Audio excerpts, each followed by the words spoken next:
ပရိသတ်ကြီးအားလုံးပဲမင်္ဂလာပါရှင်။မြန်မာဆိုတာပါလဲကဘာတီအောင်ပြသနိုင်ခဲ့ပြီဖြစ်တဲ့အေယာဝတီမြို့သမီးဘောလုံးသိန်း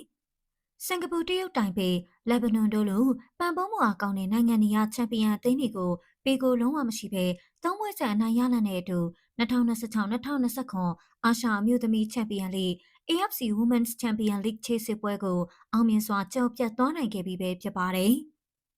အာရှမျိုးသမီးချန်ပီယံလိခြေစစ်ပွဲအုပ်စုအဖြစ်ဆုံးဖြတ်နောက်ဆုံးပွဲစဉ်အပြင်မြန်မာကိုစားပြုအင်ဟာဝတီ FC နဲ့တိုင်ပေကလန်နယူးတိုင်ပေစစ်တီတို့ဟာအုပ်စုပုံနေရာအတွက်မဖြစ်မနေအနိုင်ကစားရမယ့်ပွဲစဉ်တစ်ပွဲအဖြစ်ရှင်ပြိုင်ခဲ့ကြတာပါပထမပိုင်းစတင်တာနဲ့နှစ်သင်းစလုံးကတက်ကြွစွာ PR ပေးကစားခဲ့ကြပါတယ်တိုင်ပေအသင်းဘက်ကလူအများတောင်တင်လာသလိုတိုက်စစ်ခန်းစစ်ကြည့်လင်လွန်းတဲ့အတွက်အင်ဟာဝတီအသင်းအနေနဲ့ထိုးပေါက်ဖို့တော်လီရုန်းကန်ခဲ့ရပါတယ်အစောပိုင်းမိနစ်ပိုင်းတွေမှာအင်ဟာဝတီအသင်းဟာခန်းစစ်ကနေတိုက်စစ်ကိုတိုက်ရိုက်ပေးဖို့တဲ့လောင်းဘောရီနဲ့စူးစမ်းခဲ့ပေမဲ့အချိတ်ဆက်နှင်းငယ်လွဲချော်နေခဲ့ပါတယ်။ဒါပေမဲ့ပွဲချိန်ကြာလာတဲ့နေ့များကစားကွက်အသာစီးပြန်ယူနိုင်ခဲ့ပြီးမိထက်လူရဲ့ဂိုးပေါက်ချင်းချောက်မှုတွေရှိလာခဲ့ပါတယ်။ဒါပေမဲ့တိုင်ပေကိုသမားနဲ့နောက်တန်းအကောင်ဆုံးရှင်းထုတ်နိုင်ခဲ့လို့ပထမပိုင်းမှာတော့ဂိုးမရှိသေးရလနဲ့ပဲပြီးဆုံးခဲ့ပါတယ်။ဒုတိယပိုင်းရောက်တဲ့အခါမှာတော့အင်အားဝတီတင်နီးပြချင်းရွှေစင်ရုပ်လွှာရဲ့ကွက်မြင်မှုနဲ့အတူအလဲပြောင်းနေစတင်လာခဲ့ပါတယ်။တိုက်စစ်ကိုပုံမမြင့်တင်မှုအတွက်ဇင်မုတ်ပြည့်နေရာမှာတိုက်စစ်မှုလင်းမြင့်မှုလူစားလဲဝင်ရောက်စေခဲ့ပါတယ်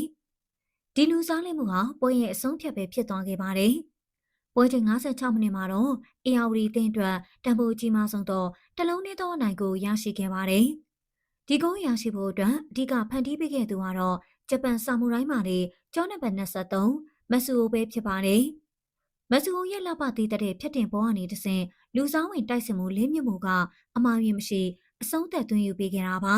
။ဦးဆောင်ကိုရပြီးချိန်မှလည်းအင်အားဝတီသိန်းဟာခန်းစစ်မကစားပဲဖျားဆက်ပေးခဲ့တယ်လို့တိုင်ပေကိုသမားလက်စွမ်းမပြနိုင်ခဲ့ရင်ဒီထပ်ပိုတဲ့ဂိုးရလက်တွေထွက်ပေါ်လာနိုင်သေးပါတယ်။ဒီနေ့ပွဲစဉ်မှာထူးခြားကျူးရမှာကတော့ဂျာစီဖြူရောင်နဲ့ကွင်းထဲဟာပေတလူးနေအောင်ပြေးလွှားကစားခဲ့တဲ့ဂျပန်ကစားသမားလေးမတ်ဆူအိုပါပဲ။ဘလောက်ပဲဆွဲချခံရပါစေဘလောက်ပဲလဲကြပါစေအပြုံးမပြတ်ပဲအားကျုံမှတ်တဲ့ကစားတော်ပုံကပရိသတ်တွေရဲ့ချစ်ကိုပြေဝရရှိစေခဲ့ပါတယ်။ဒါအပြင်မြမတဲ့ရွေစင်ကစားသမားတွေဖြစ်တဲ့စန်းတော်တော်ဖြူဖြူဝင်းတို့ရဲ့စူးစမ်းအားထုတ်မှုတွေနိုင်ငံခြားသားကစားသမားရီတူးပေါ်နာတို့ရဲ့ပံ့ပိုးမှုတွေကလည်းအသင်းအတွက်အင်အားကြီးမားစေခဲ့ပါတယ်။အေယာဝတီတင်းရဲ့ချစ်စစ်ပွဲမှတ်တမ်းကတကယ်ကိုဂုဏ်ယူစရာပါ။ချစ်စစ်ပွဲ၃ပွဲကစားခဲ့ရမှာသွင်းကို73ဂိုးအထိရရှိခဲ့ပြီးပေကိုလုံးဝမရှိပဲကလင်းရှိရလနဲ့၃ပွဲဆက်နိုင်ရရှိခဲ့တာပါ။ဒါဟာအာရှချန်ပီယံလိဝင်ခွင့်ရရှိတဲ့ဒုတိယမြောက်မြန်မာကိုစားပြုကလပ်အသင်းဖြစ်သမိုင်းမှတ်တမ်းတွေရေးထိုးနိုင်ခဲ့တာလည်းဖြစ်ပါတယ်။အုပ်စုပထမနေရာနဲ့နောက်တစ်ဆင့်ကိုတက်ရောက်နိုင်ခဲ့တဲ့ AWD FC အသင်းဟာအသင်းအတွက်မဖြစ်မနေလိုအပ်နေတဲ့စုချင်းငွေအမေရိကန်ဒေါ်လာ3သိန်းမြန်မာငွေအပြင်3,400ကျော်လည်းစုခုနိုင်ခဲ့ပြီဖြစ်ပါတယ်။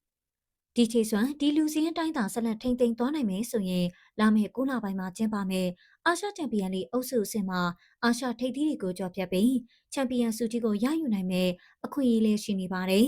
။ချန်ပီယံဖြစ်ခဲ့မယ်ဆိုရင်တော့အမေရိကန်ဒေါ်လာတစ်သန်းမြန်မာငွေ3,400ကျော်အထိရရှိမှာဖြစ်လို့အားလုံးကဆက်လက်ဝန်းရံအားပေးကြဖို့လိုအပ်နေပါတယ်